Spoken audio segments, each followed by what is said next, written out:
अस्सलाम वालेकुम फ्रेंड्स इनकी நம்ம கிச்சன்ல ரொம்பவே டேஸ்டியான ரவா லட்டு அதுவும் ரொம்ப ஈஸியான மெத்தட்ல பிகினர்ஸ் கூட ஃபர்ஸ்ட் டைமே பெர்ஃபெக்ட்டா பண்ற மாதிரி எப்படி செய்யறதுன்னு தான் பார்க்க போறோம்.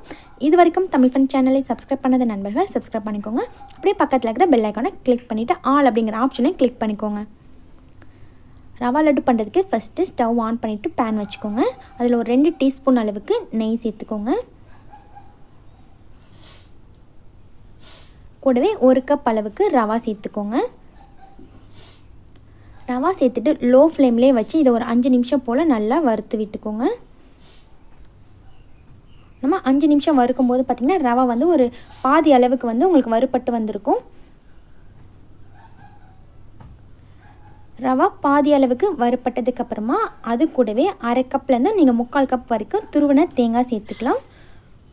1/2 கப் சேர்த்துக்கலாம். உங்களுக்கு அதிகமா கொஞ்சம் டேஸ்ட் இன்னும் அதிகமா வேணும்னா நீங்க 3/4 கப் அளவுக்கு கூட துருவன தேங்காய் சேர்த்துக்கலாம். தேங்காயும் சேர்த்துட்டு லோ ஃப்ளேம்லயே வச்சு இத வந்து நல்லா வறுத்து விட்டுக்கோங்க. ஒரு 6 ல இருந்து 7 நிமிஷம் போல ஆகுங்க. இத வந்து நல்லா லோ ஃப்ளேம்ல வச்சு வறுத்துக்கோங்க. நல்ல ஒரு வாசம் வரும். ரவா லட்டு நம்ம ப்ரிப்பேர் பண்ணும்போது ஃபுல்லுமே ஸ்டவ் வந்து லோ ஃப்ளேம்லயே தாங்க இருக்கணும். ரவையும் சேர்த்து தேங்காய் சேர்த்து நல்லா வறுத்ததுக்கு அப்புறமா இது கூட 3/4 கப் அளவுக்கு சர்க்கரையும் 1 பிஞ்ச் அளவுக்கு உப்பு அப்புறமா 1/2 டீஸ்பூன் அளவுக்கு ஏலக்காய் பொடி சேர்த்துக்கோங்க. 1 கப் ரவா எடுத்தோம் அப்படின்னா 3/4 கப் சர்க்கரை சேர்த்தீங்கன்னா கரெக்டாக இருக்குங்க. நீங்கள் ஒயிட் சுகர் சேர்க்க விருப்பம் இல்லைனா நீங்கள் ப்ரௌன் சுகர் கூட சேர்த்துக்கலாம். சர்க்கரையும் சேர்த்துட்டு ஒரு 5 நிமிஷம் மட்டும் லோ ஃப்ளேம்லேயே வச்சு இதை வந்து நல்லா கலந்து விட்டுக்கோங்க. ரொம்ப நேரம் குக் பண்ணிங்கன்னா சர்க்கரை வந்து மெல்ட் ஆக ஆரம்பிச்சிடும். அப்புறம் வந்து லட்டோடைய டேஸ்ட் வந்து உங்களுக்கு மாறிடும். லோ ஃப்ளேம்லேயே வச்சு ஒரு 5 நிமிஷம் இது போல் நல்லா உதிரியாக இருக்கிற மாதிரியே வறுத்து விட்டுக்கோங்க. வறுத்து விட்டுட்டு ஸ்டவ் ஆஃப் பண்ணிக்கோங்க. அப்புறமா இந்த சைடு ஒரு பேனில் 1 கப் அளவுக்கு பால் சேர்த்துக்கோங்க. நல்லா திக்கான பால் சேர்த்துக்கோங்க. கூடவே 1/4 பிஞ்ச் அளவுக்கு மஞ்சள் தூள் சேர்த்துக்கோங்க.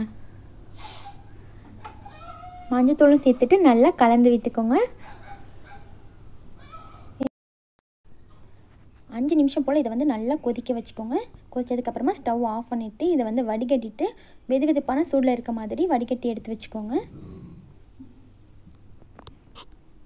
இப்போ நம்ம வறுத்த ரவா தேங்காய் இது எல்லாத்தையுமே ஒரு பவுலுக்கு மாற்றிக்கலாம். லட்டு பிடிக்கும் போது இது வந்து நல்லா சூடாகவே இருக்கணுங்க. ரொம்ப ஆற வச்சிடாதீங்க. ரவா வந்து சூடாக இருக்கணும். கூடவே வந்து ஒரு 10 போல் முந்திரி வந்து நல்லா நெய்யில் வறுத்துட்டு சேர்த்துக்கோங்க. சேர்த்துட்டு ஒரு தடவை நல்லா கலந்து வச்சுக்கோங்க.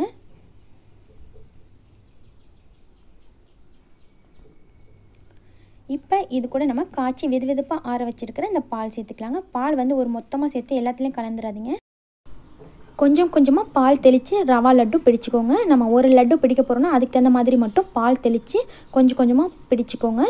அப்போ தான் பர்ஃபெக்டான லட்டு கிடைக்குங்க. பால் அதிகமாக மொத்தமாக சேர்த்துட்டிங்கன்னா ரவா வந்துட்டு ஊறிட்டு உங்களுக்கு லட்டு வந்து பர்ஃபெக்டாக கிடைக்காது. அவ்வளோதாங்க. ரொம்ப டேஸ்டியான சூப்பரான ரவா லட்டு ரெடி ஆயிடுச்சுங்க. இது வந்து ஒரு 3 ல இருந்து 4 டேஸ் வரைக்கும் கெட்டு போகாமல் இருக்குங்க. நீங்கள் ஸ்டோர் பண்ணி சாப்பிட்லாம். ரொம்ப பர்ஃபெக்டான ரவா லட்டு நீங்களும் கண்டிப்பாக இதே மெத்தடில் ட்ரை பண்ணி பாருங்கள் ஃப்ரெண்ட்ஸ். இந்த வீடியோ உங்களுக்கு பிடிச்சிருந்தா லைக் பண்ணிவிட்டு உங்கள் ஃப்ரெண்ட்ஸ் கூட ஷேர் பண்ணிக்கோங்க. தேங்க்யூ.